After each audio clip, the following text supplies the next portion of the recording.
Hi guys, for today's video, I'm gonna show you the famous fast food in the Philippines. But I'm here in Madrid guys. Since there's a Jollibee food stall here in Madrid, we decided to eat there guys for dinner. And as you can see, I'm eating the spaghetti.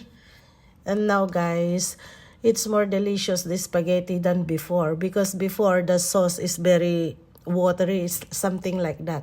But now, look at that. Crispy chicken joy from Jollibee. Nakakamiss guys ito.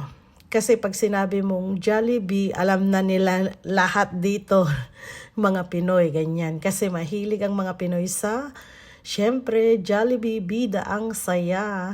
Ayan guys, sorry for my voice guys because I'm not feeling well. Ayan tingnan ninyo. Kakain tayo ng crispy chicken. Wow, first bite for you all guys. Yummy. Napakalinamnam guys ng nila, chicken nila. At saka gustong gusto ko yung gravy. My favorite gravy. Ayan guys i-dip natin sa gravy. Then syempre kagat.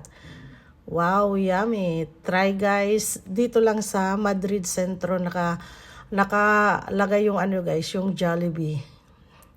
Jollibee, bida ang saya. Ayan. Kain tayo. This is our dinner guys. Ayan. Gustong gusto ko yung ginaganyan yung sauce niya, hindi yung dinidip guys. Para mas feel ko yung yung lasa ba. Ganyan din ba kayo kumain guys? Ayan. Thanks for watching everyone. Thanks for supporting me. Wala ako masyadong video kasi masamang pakiramdam ko. I'm not feeling well. Masakit yung lalamunan ko. Ganyan, kaya kung ano lang yung meron ako, yun lang. Bye!